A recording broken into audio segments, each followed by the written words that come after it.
சென்னை மணலியில் உள்ள தனியார் இண்டஸ்ட்ரீஸ் தொழிற்சாலையில் கடந்த 14ஆம் தேதி அதிக எடை கொண்ட இரும்பு கேட்டை மூட முயன்ற குமாரசாமி என்ற காவலாளி மீது கேட் சாய்ந்து விழுந்த சிசிடிவி காட்சி வெளியாகியுள்ளது.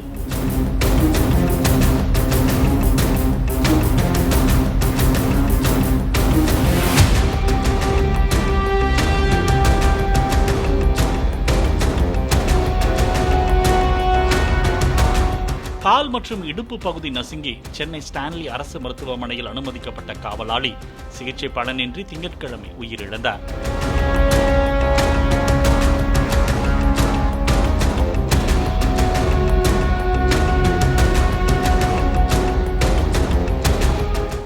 பிளே ஸ்டோர் மற்றும் ஆப் ஸ்டோரில் இருந்து பாலிமர் செயலியை QR கோடு மூலம் பதிவிறக்கம் செய்யுங்கள். செய்திகளை உடனுக்குடன் பெறுங்கள்.